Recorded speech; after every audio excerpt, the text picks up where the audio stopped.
spotlight on the women creating an impact, leading organizations, and mission-focused strategic programs across the federal technology and consulting community. This is Impact. I'm being joined today by Jessica Maloney, the General Manager of SevOneTech's Federal Civil Division. Jessica, thank you for hopping on and joining me today. Thank you so much. It's so nice to meet you, Marianne. Yes, now let's start with tell me what it is you do as the general manager over there. Yeah, absolutely. So at SevOneTech, we recently had a reorganization within the past few years of going to more of a general manager division structure. I have worked in the DHS space for SevOneTech since I pretty much started here. So worked my way up to being an operations lead for our organization. And then when our CEO approached me about being the general manager, obviously it was definitely scary thought since we were bringing in both growth and operations into one division. And I had been mainly on the ops side. Bringing in growth was something new and challenging, and I was definitely ready to take it on. So in that construct, I have both an operations team, so running all of our contracts with our federal civilian customers, and then I have a growth team that does all of our opportunities and chasing things out there within the GovCon space. So that is what my day-to-day looks like, is managing that organization and making sure that they have priorities and set direction on what our strategic goals are for the company. So which side of that do you like better? Oh, geez. I'm an ops girl at heart. I'm not going to lie. I love working with customers. I love working with our teams, solving challenges, having problems every day. We traditionally go after mission critical, mission driven type work with law enforcement agencies within DHS. So you feel a sense of purpose every day when you show up to work. If you know that if the network goes down for CBP for 2 minutes, it's a big deal. So that sense of rush and adrenaline when you are bringing a team together to solve those kinds of problems or divert those issues is really important. You feel a lot of sense of purpose. Growth is fun too, but it's very hard. Very hard. Sure is. Tell me about your experience. Is there an experience or event that you think helped steer you down your current path?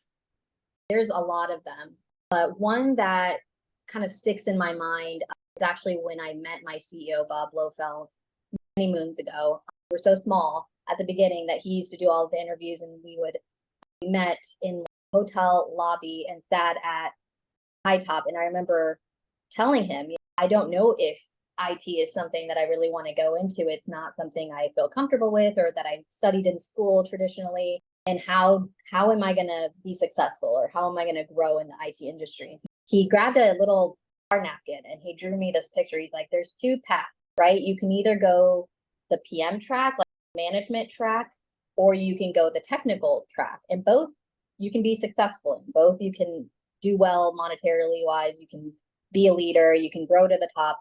You just have to make a decision on which one you want to go. And he's like, you don't need to make that today. So don't feel like you got the weight of the world on your shoulders.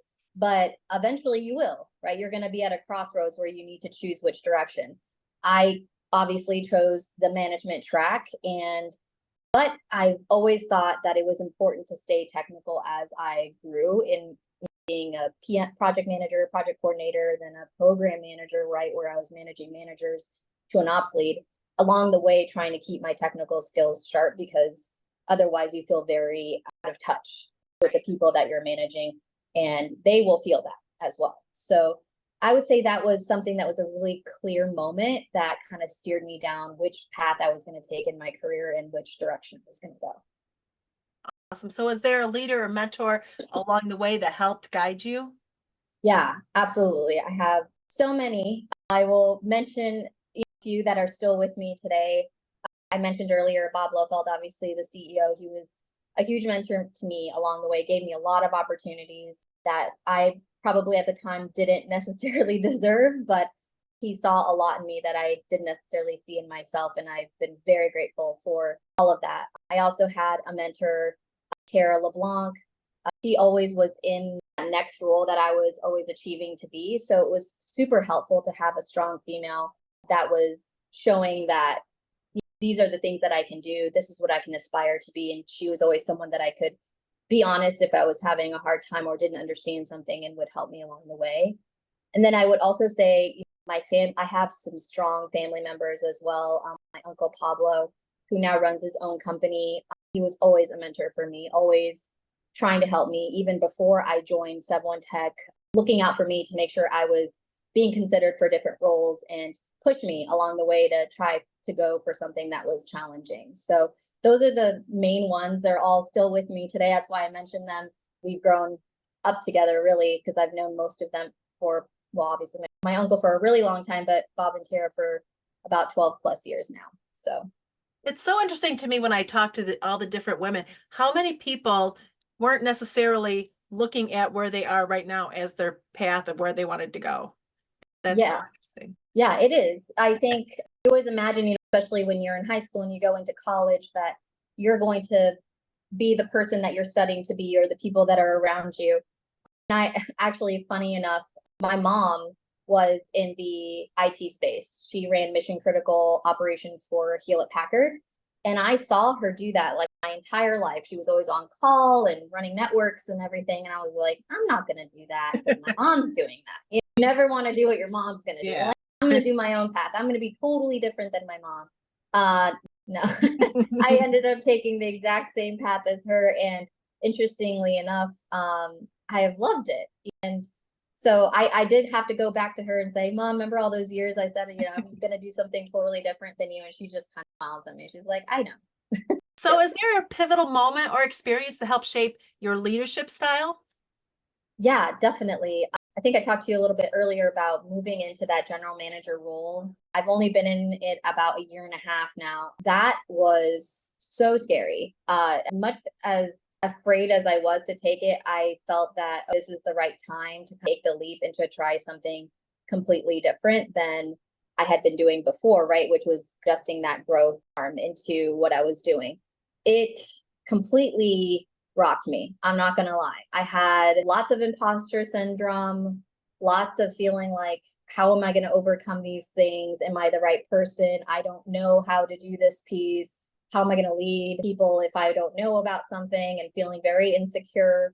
A lot of these feelings that I hadn't felt in a long time because I had been in operations for so long. I felt very comfortable there, and that I did understand the cadence and how to lead folks in that area.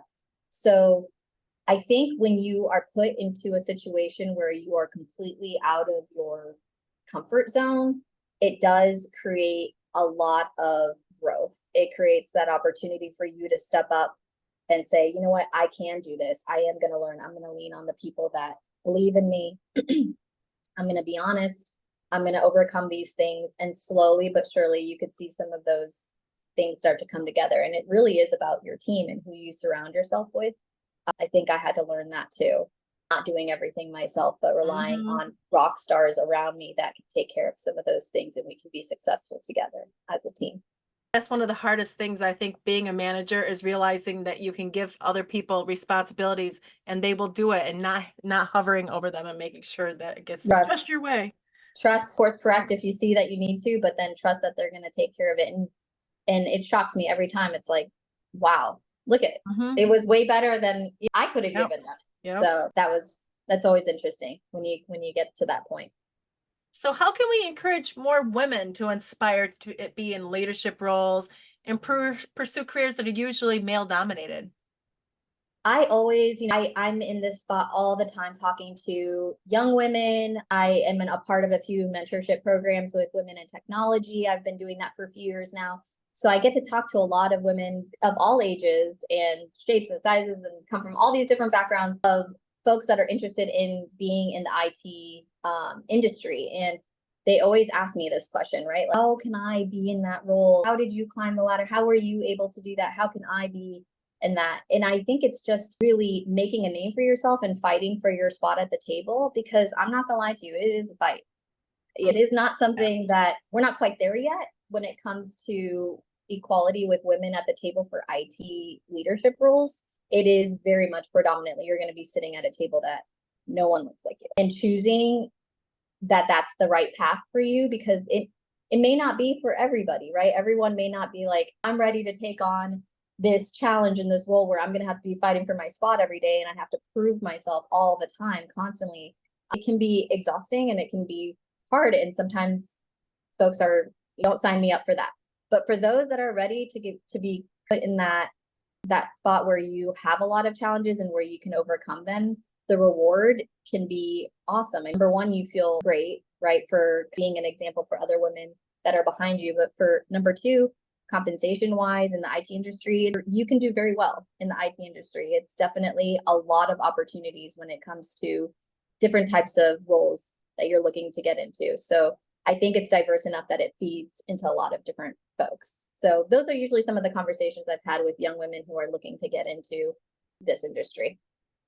So now let's say, looking ahead, what do you envision for the future of women in leaderships, and what steps can we take to accelerate that process?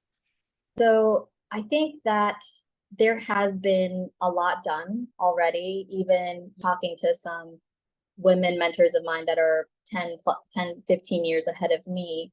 They always tell me, well, it wasn't that way when I was young. There's so much change that's happened. Yes, but it's not good enough. You can't be complacent, right? You have to keep for what the next level is. I think something that I'm excited about progressing is quality when it comes to compensation.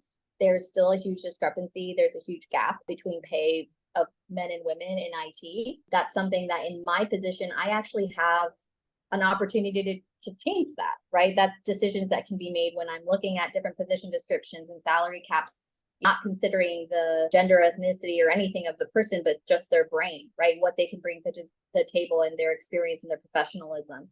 That's something that I'm really excited about. I think that when you're looking at making changes for the next generation and getting them excited about continuing to progress the work that has been done, that's already happening. I went to this gala for STEM for Women, and to see some of the projects and things that these young women are working on, it is just blows my mind. Some of them are trying to cure different types of diseases, and I'm excited. I'm very, very excited for what is progressing and what is to come. And I'm proud to be a part of what I consider the foundation of the next generation of women who are going to be rising up.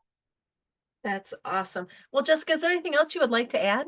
I think I obviously am so excited about women in technology. It's something that I've been extremely passionate about. I'm really proud to where I've gotten in my career, but also in thinking about the future and thinking about what's next for not only myself, but for the women that are in my group that potentially want to be in positions like mine or the next level. So I'm always looking at ways that I can continue to help, inspire, mentor, be there for them when they don't know what to do, when there's a challenge, continue to drive more women in leadership roles. That's something that is a huge passion of mine, and I'm excited to continue to do that moving forward. So here at Sub One. Yep. Awesome. Well, thank you so much for taking the time to speak with us today. Thank you, Marianne. I appreciate it.